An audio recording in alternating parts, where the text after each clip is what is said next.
আলাইকুম রাহমাতুল্লাহ সালামের পর বললেন মাকানাকুম ইনদানা হাদ, সুন্নতের পর বসে যাবেন, আমাদের একটা হদ আছে। আল্লাহর দেয়া যে বিধান বিচার, এটাকে আরবিতে বলে হাদ, প্লুরাল হচ্ছে হুদুদ। আমাদের হুদুদ আছে, মানে গুরুদণ্ড আছে, বসবেন। হাজার হাজার মানুষ সবাই ওযু করে যখন ঢুকতেছিল দেখে আবু শামা পিলারে বাঁধা। সবাই তো আশ্চর্য, কি আজীব তামাশা, প্রেসিডেন্টের পোলা বাঁধা। নামাজের পরে বাইরে আসার পরে হাজার হাজার মানুষ তাকিয়ে আছে, কানাঘুষা শুরু হয়ে যায়। সবাই বলে কি হয়েছে?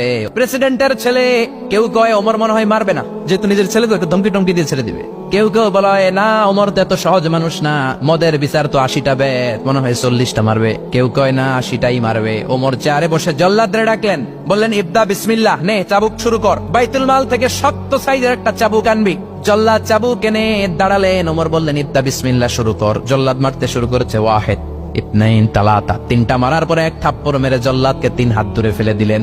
ধমক দিয়ে বললেন, তুই চাবুক মারস নাকি চাকরি বাঁচাস? আসলে